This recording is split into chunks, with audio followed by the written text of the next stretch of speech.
Hello and welcome everyone, and thank you so much for joining us for today's webinar on People and Brexit, which is the fourth topic in our People series. For anyone who doesn't know me by now, I'm Patricia Kingston from Tourism NI. Today we're going to be hearing from Kiera from Selig Solicitors. He'll be sharing some practical advice on people and staff in the context of Brexit. We're delighted once again to be offering a limited number of short one-to-one calls with Kiera for any NI-based tourism and hospitality industry registered to attend this session, and I'll be explaining a little bit more about that later on. As you know, this webinar is being delivered as part of Tourism NI's ongoing Tourism Enterprise Development Programme. This year's TED programme has been designed specially to help the industry here survive and recover as we move forward from the events of the past year. We're continually reviewing and evolving the programme based on industry needs. So please do keep letting us know what other topics you'd like to see in future. As always, you'll receive a link to an evaluation form following today's session, so please be sure to complete this so we can continue to tailor our programme of events to your needs. Alongside the TED webinars, you can also access a whole range of support materials on tourismni.com and covid19.tourismni.com. And again, we'll talk about that a bit more later on. I'll be asking Kiera some of your questions at the end, so be sure to pop these into the question box in your control panel during the presentation. I'll pick up as many of these as I can with Kiera following the main presentation. So without further ado, it's my great pleasure to introduce Kiera Lee. Good morning, Kiera. Okay. Thanks very much, Patricia, and welcome everybody. Been asked to speak today on people and Brexit. And I know there is a lot of information out there and some of it is quite detailed and overwhelming. So this is an overview of the current issues and things that people need to be aware of. So the first thing to talk about is the EU settlement scheme. As of the 1st of January, because of Brexit, the right of free movement of people between the UK and the EU has ended. So what does that mean? It means that anyone who lives and works, who is a non-EU, non-Irish citizen and who works in the UK needs to apply under the EU settlement scheme. Now, the proviso is that these workers and people who live here should already have been living here by the 31st of December 2020. That's a key date, but they can continue to apply for the scheme even up to June 2021, just with that proviso that they must already have been living here by the 31st of December. So EU citizens who have 5 years of residence by the 31st of December will be entitled to settled status, and anyone with less residency than that will get pre-settled status, but that will eventually turn to settled status once they have been here for 5 years. The application, thankfully, is free of charge. So for a grace period of 6 months up until the end of June 2021, EU citizens will be entitled to rely on their passport or their ID card to prove or certify their right to work. But as of July 2021, there will be additional proof of their immigration status required. And that will be either under the EU settlement scheme or the new immigration scheme. They won't receive a paper document. Everything's going to be done electronically. So the application is done electronically and their status will be recorded electronically. I think the idea behind it was so that it'll be available in real time, but also apparently there's less opportunity for fraud or duplication because it's being done online. So employers will be able to access that, or employees, obviously with their employees' consent, or employees will be able to provide that information. So no paper documents will be given, all online. The other set of workers to be aware of are known as frontier workers. These are workers who are EU, EEA or Swiss citizens. I generally just tend to describe them all interchangeably as EU workers, but that's really who we're talking about when we say EU workers today. And if they're employed or self-employed in the UK but living outside the UK, for example in the Republic of Ireland, those are known as frontier workers. They will need a permit to continue working in the UK after 1 January And again, they must have been working in the UK prior to 31 December in order to be able to make that application. Now, they don't have to have continuous residence here. It's just that they have had to be working on a regular basis and at least once every year for the time they are working in order to apply for that. Irish citizens and UK citizens don't need to apply even if they're coming in and out of the territory to work. They can apply if they wish, but there's no requirement for them to apply. So it's anybody outside the UK and Ireland that needs to apply. The permit will last for 5 years for employed people or 2 years for self-employed. And again, for a period of 6 months, the frontier workers will be able to use their passport or identity card until that 30th of June date, and thereafter additional checks will apply. Again, the application is free of charge, and although the permit is required, it won't be checked until after June. So there is a bit of leeway there, but it is still a requirement. So a frontier worker can lose their status if they cease to become a worker, and that is that they wouldn't work in the territory for one of the relevant years or during one of the relevant time periods. And that can happen in a number of ways, of course. It would be that they fall sick, or they move, or something like that. But there are certain exceptions that are recognised that would not impact their right to retain their permit, and those are listed there. Now, they are fairly obvious, but it's worthwhile bearing in mind. So temporary illness or accident, if they become involuntarily, and that's important, so involuntarily unemployed and they're still looking for work, they're in vocational training while involuntarily unemployed, and in vocational training while unemployed, and the training's related to previous work, in cases of pregnancy or childbirth, and then maternity and paternity leave, as long as there's evidence that they're going to return to their employment or seeking additional or alternative employment at the end of this period. So if an employee cannot apply under the EU settlement scheme, nor are they a frontier worker, then in order to employ someone who is a non-UK, non-Irish citizen, not resident, before the 31st of December, you need to apply under the new point system. Now, while it bears a number of resemblances to the previous system, the type of worker you can apply for is significantly different.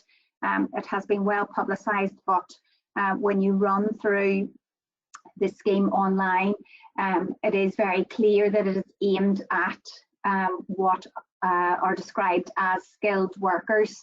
Now, I know that's a debatable point, but the idea is that it's at managerial level, or people with a professional qualification, also health workers, people like that. So in terms of hospitality, it is quite limiting, but it's worthwhile knowing what you can't do as well as what you can do, so that if you need to make alternative arrangements, you can do that.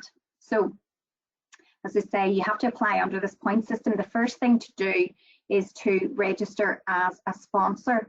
Now, there are a number of minimum requirements for that, so there should be no convictions, and obviously a business resident and working in the UK, operating, I should say, in the UK. So those minimum requirements must be there before you can make your application.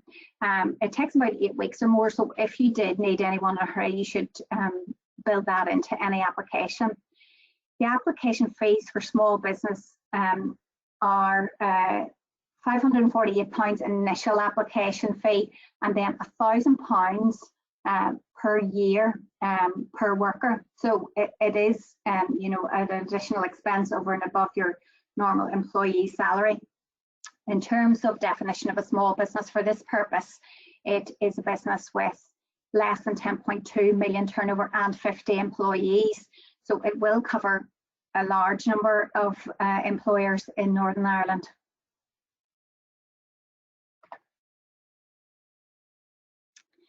So broadly speaking, there are two types of license, and that is a permanent license where you want someone to work here more permanently, or a temporary worker license. And for anyone familiar with the system, the permanent license would have been very similar to the old Tier 2 license, and the temporary similar to the Tier 5 license. So the temporary worker license is very limited. And whenever I ran down the types of people who can apply under the temporary license, it is a very limited, just the hospitality sector. It doesn't cover the types of worker that you would traditionally require. But the information is on the government gov.uk website if you want to have a look at that and see what that covers. Because it's limited, I wasn't going to go into it in any detail. For the permanent worker license, the job, as I've said, must be at a certain skill level and also a certain salary level. Now, I know among the hospitality sector this was causing great consternation, and there was talk before it came in about whether or not there would be any allowance or any change, but it currently sits at this 25,600 level, except in exceptional circumstances. And that does rule out, you know, lower level jobs that would typically and regularly be required in the sector. The exception to this is if there's a salary of more than £20,000, you may be able to apply by trading points for specific characteristics. So, for instance, if someone has a PhD or a very specific skill, or they're listed on the shortage occupation list. But one of the issues is this salary is set out and valued by the government, and there's a list of what the going rate is. So you couldn't inflate the salary to £25,000 for a certain person just to bring them in, because there's this going rate that's set out and governed, and you have to be able to show that you're paying the going rate. So I think that would do away with this idea of inflation, you know, just to pay more to get somebody in. There still has to be a skills match and a certain skills level.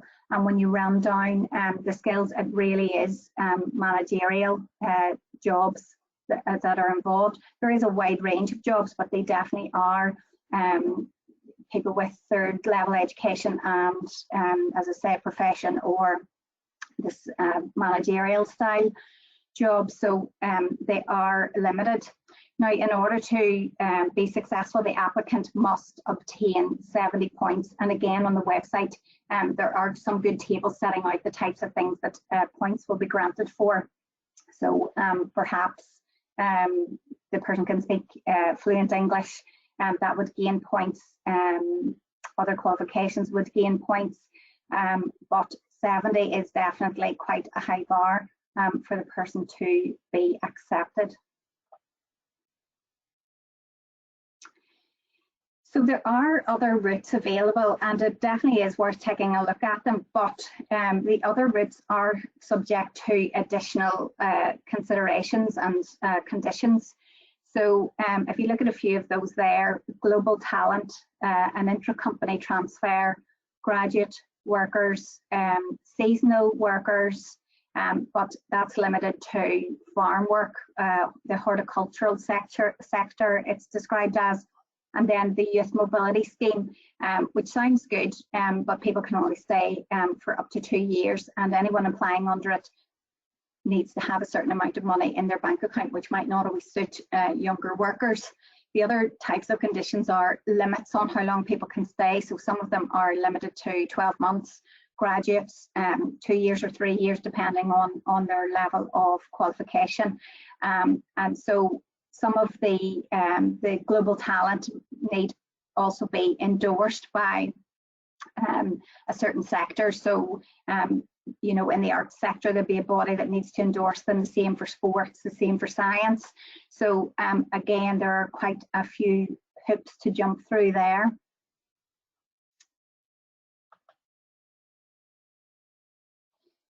A big issue that we need to be aware of, even though we have this grace period, and the grace period will run from now, I keep saying 6 months, forgetting that we are already in March, which is quite frightening. So we're 2 months into the grace period, and it's a good reminder to make sure that we are in fact ready for these right to work checks. They are important because the fines for having someone employed who doesn't have the right to work in the UK are unlimited, and it could be very hefty, and would also result in the worker being sent back or asked to leave the UK if they don't otherwise have the right to remain. So, you know, the consequences are very severe, and it is something that we need to be prepared for. So, as I say, this grace period runs until the end of June, and during this time, both the frontier workers and anyone under the EU settlement scheme can use their passport or identity cards to confirm their right to work. There are other documents that employers can rely on, and anyone who employ non-UK nationals would be aware of these, so registration certificate or a document certifying permanent residence. So those documents are useful as well. Going forward, we're not really sure whether or not there will be any additional documents or online checks over and above the immigration documents that are provided under the schemes that I've talked about, so the EU settlement scheme and the immigration scheme. Not really sure how that's all going to tie in, but there was a useful booklet produced by, and I've written here HMRC, actually that is gov.uk. I'm so used to talking about HMRC and the furlough scheme over the last year or so that I assume everything's published by HMRC. It's actually gov.uk, you'll find that under. And the booklet is really thorough, really detailed about how you would go about making these checks and what the online applications look like. There's actual pictures on there to show you what to expect and what it is you're looking for. So I would urge anyone who is employing people who are using the EU settlement scheme or this new immigration points scheme, or even the frontier workers, to go on and have a look at that. It runs you through exactly what it is you should be doing, so it's very useful. But essentially a couple of the main pointers around it are that we have to keep evidence of all the checks made.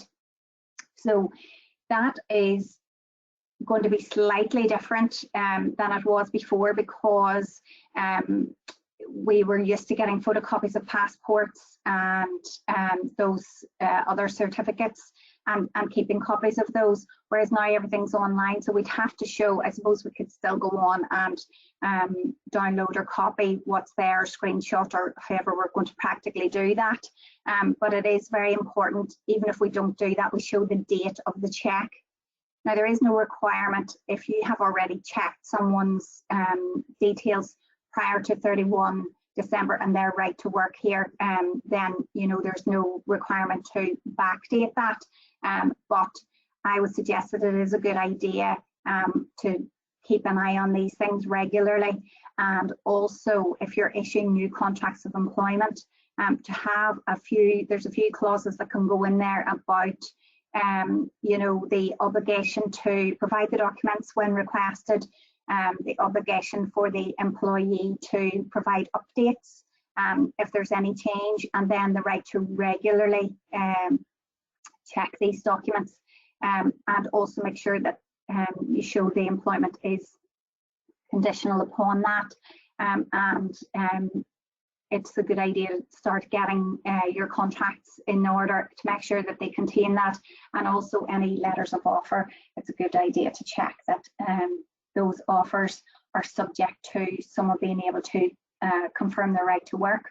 Now, the important thing around this is that it's now recommended that we do this for absolutely every person we are employing, and that is, it's not exactly a legal requirement, but the guidance does set it out and say that if you don't do that, you know, you could potentially risk unlawfully discriminating against someone whom you perceive to be, you know, a UK resident anyway, as opposed to someone that you perceive not to be a UK resident. So in order to avoid any issue, it is a good idea to check everybody. So just make that a matter of course now. For anyone you're employing, make sure that you have their right to work checks on file, and the dates around that, and any updates as well. So in terms of avoiding the fines, this is the first step, and it is something that we don't know how it's practically or physically going to be managed. You know, whether or not there are going to be the resources to carry out full-scale checks, and maybe it's not going to come very quickly given all the other hurdles and stumbling blocks that we've encountered with other changes to EU trade and all that sort of thing, and maybe, you know, immigration are busy enough, but it will come at some point, and it's going to be very difficult to backdate, and even more traumatic for somebody who's been here for a while to be asked to leave at a later date. So now really is the time, while we have the grace period, to make sure that you've got all that in order going forward. And I know that there was a lot of emphasis around making sure that people applied under the settlement scheme pre-31 December. So hopefully that is in order, but now we're moving on to making sure that we follow up on that and get those right to work checks in place. Not really sure exactly whether or not employers will have direct access to their employees' details or information. It may be that, you know, with the employee's consent, we'll be able to do that, or require the employee to do that, and we keep a copy of it. But that is definitely something that we need to have in order.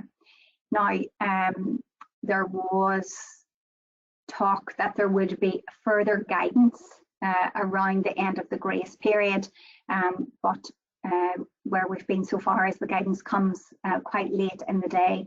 So there is good detailed guidance there at the minute. It's just whether or not there's going to be an additional record keeping requirement or some other form of check that we have to set out, and that is what we are on the lookout for. So that was a speedy run through most of the points I was going to cover this morning, and I'm quite happy to take questions on any of that. Thank you.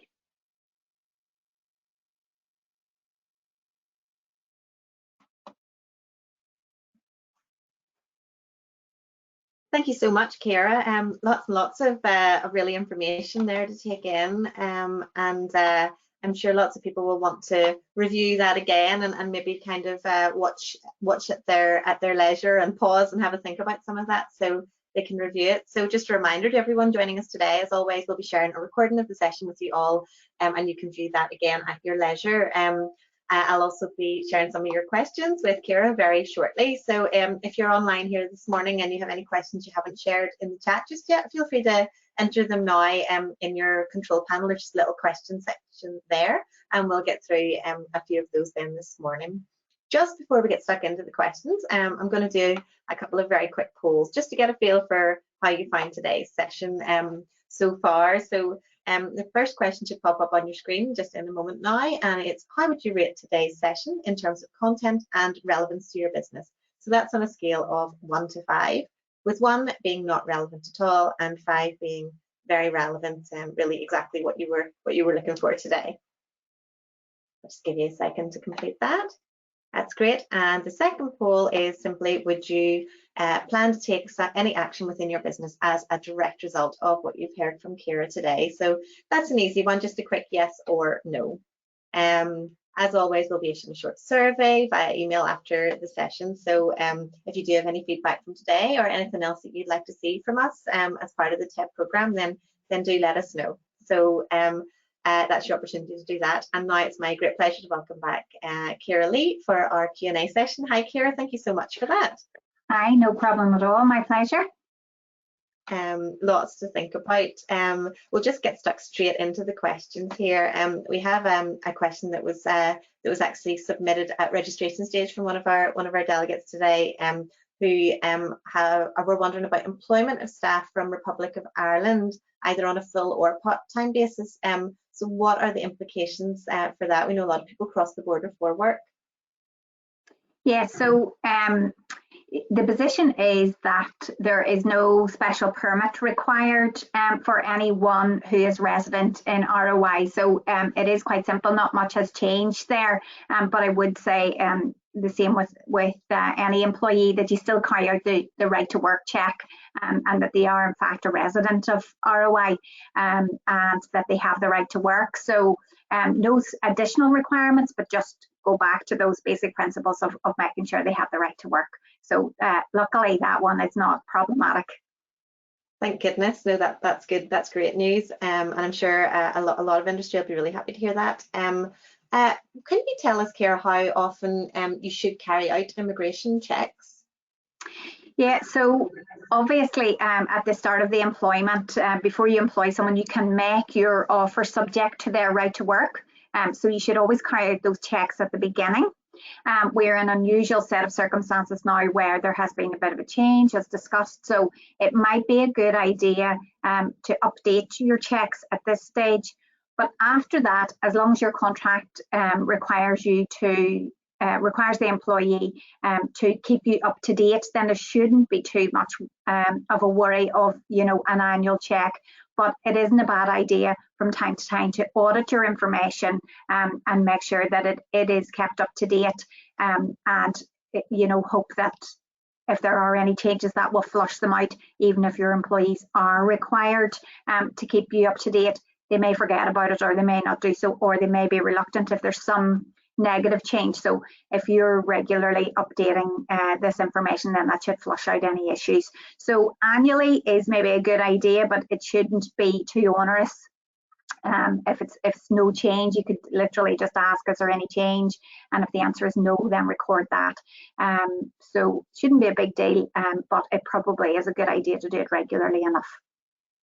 Yeah, I suppose it's worth building that in just as part of your processes, because we all know a year just disappears. So if you just know, okay, on this month each year we just check this or whatever, then it just keeps you right, and you know where you are. No, and you're taking absolutely. I suppose we should all be doing that in terms of our employees anyway, from a GDPR point of view. Checking that your information is correct. So you could maybe build it into the check that you do for GDPR and addresses and next of kin and that sort of thing anyway. So it shouldn't be too much more onerous than that. Oh, absolutely. And in terms of all those checks that need to be carried out, Kiera, we've got a question here about what would be the fine. So what fine is likely to be imposed for employing someone who doesn't have the right to work, maybe if you haven't done those right checks, or so what's the situation there?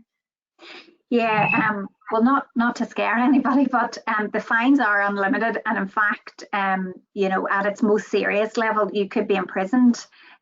So hopefully, we're not going to be anywhere near that, and it is quite rare in Northern Ireland. I'm not as sure about overall in the UK, but basically, the way the Immigration Service will look at it is they will look at the number of offences and whether or not there's been any repeat offences and how many employees it involves, and whether or not this is something that you've done before, been warned about before. They will also take into account your cooperation at the time, because unfortunately sometimes these things can happen despite your best endeavours, to check that everything is in order. So the fine would really be based on I suppose how badly or how much you've breached the regulations. So no straight one-off answer to that, but it is potentially quite serious. So it's definitely something that needs, is worth looking at. Oh yeah, definitely. You don't want to be messing about with fines and prison. No, definitely not. Definitely not. Thank you so much. We haven't too many live questions in today, but I know, Kiera, you're going to do a little frequently asked questions document for us that will pop up onto the website as well. So there might be something that you maybe haven't thought to ask today, but it'll be worth checking that document out. So we'll aim to get that up online as soon as we can, along with the recording from today's session. And also, as I mentioned at the start, Kiera's very kindly agreed to do some one-to-one follow-up sessions. So if maybe you have a question related to this topic, but it's very specific to your business and you'd like just a private confidential chat, about that, then absolutely you can register for one of our one-to-one sessions. They just sort of take the format of a 15 to 20 minute phone call and about whatever your specific question is. So feel free to drop me an email with your business name, your name and your contact details at industry.development@tourismni.com. That should have just appeared on your screen just there. Yeah, hopefully if you have a question like that, Kiera can give you a call and you can get it sorted quickly. And I suppose just that peace of mind, if maybe there's something you just want to be sure you're definitely doing it right, you know, it's worth maybe having a quick chat about that. If you do contact me, you will be giving me your permission to pass your details on to Kiera, but that will only be used simply for the purposes of giving you a quick call back.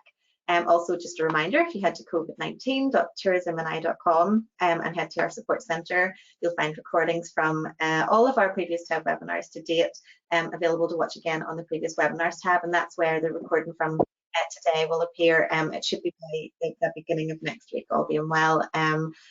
We'll also, as you know, we've got lots of other different resources and things on there in the support centre, so do be sure to have a look. That's where you'll also find details of any of our upcoming webinars as well.